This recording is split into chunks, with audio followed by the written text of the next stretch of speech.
Empat pemuda yang diamankan petugas yakni RS 27 tahun, WA 19 tahun, PS 29 tahun, dan RR 17 tahun.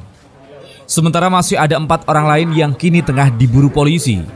Dalam kondisi mabuk, para pelaku saat melintas di sebuah warung kopi berhenti setelah bertemu dengan seorang warga yang mengenakan baju salah satu organisasi pencaksilat. Pemuda yang mengenakan baju organisasi tersebut dipaksa melepas bajunya dan dilakukan penganiayaan. Tidak berhenti di situ saja, tanpa sebab yang jelas, para pelaku membuat onar di warung kopi. Pelaku mengacak-acak barang yang ada di warung. Dalam peristiwa tersebut, satu pemuda yang dianiaya mengalami luka ringan. Sementara warung kopi di TKP mengalami kerusakan.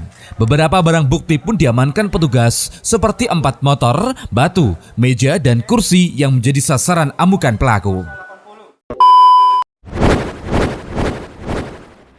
Inna ad-dina 'indallahil Islam.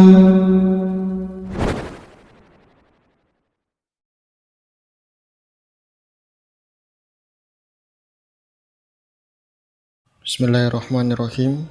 Alhamdulillah. Assalatu wassalamu ala rasulillah wa ala ali wa sahbihi ajma'in. Saudaraku seiman, minuman keras atau khamr kita tahu adalah minuman yang berbahaya.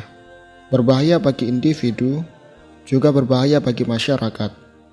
Bahkan dapat dikata khamr adalah biangnya kerusakan lainnya. Allah SWT berfirman,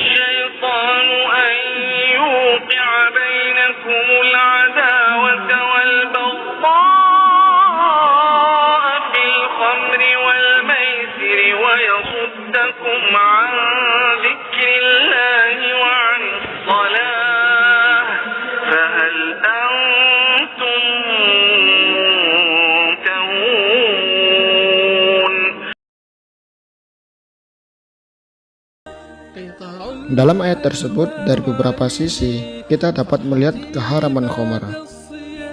Yang pertama, khamr dalam ayat tersebut dikaitkan dengan penyembahan pada berhala. Yang kedua, Allah SWT menyebutnya rijsun atau kotor. Yang ketiga, khamr termasuk perbuatan syaitan. Syaitan pastilah datang dengan bawa kejelekan dan hal yang kotor.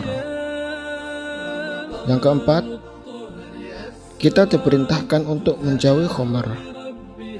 Yang kelima, seseorang yang menjauhinya akan mendapatkan keberuntungan. Jika seseorang malah mendekati khamr, malah termasuk orang-orang yang merugi. Yang keenam, khamr dapat menimbulkan permusuhan dan kebencian. Yang ketujuh, Allah menutup dengan mengatakan, "Fahal antum muntahun." Berhentilah kamu dari mengerjakan pekerjaan itu. Dari sini kita dapat katakan bahwa khamr itu haram. Saudaraku seiman, dari Ibnu Umar radhiyallahu an, Nabi SAW bersabda, Allah melaknat khamr, orang yang meminumnya, orang yang menuangkannya, penjualnya, pembelinya, orang yang memerasnya, orang yang mengambil hasil perasannya, orang yang mengantarkannya, dan orang yang meminta diantarkan. Maksud khamr dilaknat oleh Allah agar setiap orang menjauhi minuman haram tersebut. Bisa pula yang dimaksud dengan Allah melaknat khamr adalah melaknat memakan hasil upah dari penjualan khamr. Adapun siksaan akhirat bagi pecandu khamr. Yang pertama, pecandu khamr disamakan dengan para penyembah berhala. Dari Abu Hurairah radhiyallahu an, ia berkata bahwa Rasulullah SAW bersabda, pecandu khamr seperti penyembah berhala. Dalam Hasyiyah As-Sindi ala Ibni Majah disebutkan bahwa Allah SWT akan mengumpulkan peminum khamr dengan penyembah berhala, karena Allah menyebutkan mereka satu dalam ayat innamal khomaru wal maisyiru. Begitu pula sholat keduanya tidak diterima. Orang kafir, kalaulah ia sholat, sholatnya tidak akan diterima, sama halnya dengan peminum khamar. Yang kedua, pecandu khamar diancam tidak masuk surga. Dari Abu Darda, ia berkata, dari Nabi Shallallahu Alaihi Wasallam bersabda, pecandu khamar tidak akan masuk surga. Aku seiman, ketahuilah bahwa khamar itu biang kerusakan. Hal ini memang benar adanya. Para pemabuk biasa membuat kerusakan. Mereka buat keonaran, buat kekacauan, saling bertengkar dan saling benci. Bahkan mabuk bisa jadi biang maksiat seperti zina, bahkan pembunuhan. Khamar memang biang kerusakan atau induk berbagai macam kejahatan. Ada kisah menarik yang bisa kita ambil pelajaran berikut ini dari Utsman bin Affan. Ia mengatakan, jauhilah khamar, karena khamar itu merupakan induk segala keburukan. Utsman bin Affan bercerita, dahulu ada seorang ahli ibadah yang biasa pergi ke masjid di antara orang-orang sebelum kalian, dan ia disukai oleh seorang pelacur. Pelacur tersebut mengutus pembantunya untuk menyampaikan pesan, kami mengundang engkau untuk suatu kesaksian. Ahli ibadah itu pun pergi bersama pembantu tersebut. Ketika dia sudah sampai dan masuk ke rumah sang pelacur, segera pelacur itu menutup rapat semua pintu rumahnya dan tak ada orang lain. Mata sang ahli ibadah itu tertuju ke sosok seorang wanita yang amat cantik sambil membawa secawan khamar, dan dekatnya ada bayi yang masih kecil.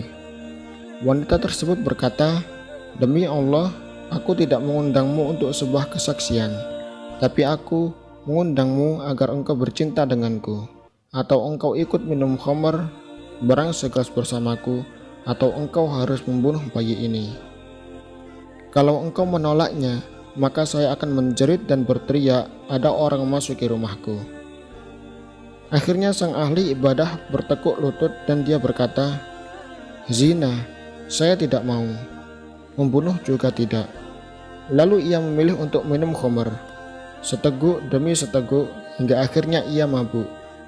Dan setelah mabuk, hilanglah akal sehatnya, yang pada akhirnya ia berzina pada pelacur tersebut dan juga membunuh bayi itu. Lalu Utsman berkata, karena itu jauhilah khamar, karena demi Allah, sesungguhnya iman tidak dapat menyatu dengan khamar dalam dada seseorang, melainkan harus keluar salah satunya. Ada hadis menyebutkan, khamar adalah induk berbagai macam kerusakan. Siapa yang meminumnya, sholatnya selama 40 hari tidak terima. Jika ia mati dalam keadaan khamar masih di perutnya, berarti ia mati seperti matinya orang jahiliyah. Dan memang ada yang mati dalam keadaan mabuk, bahkan ada yang kena penyakit kronis gara-gara jadi pecandu dulunya. Nauzubillah min dzalik. Allahu a'lamu bissawab.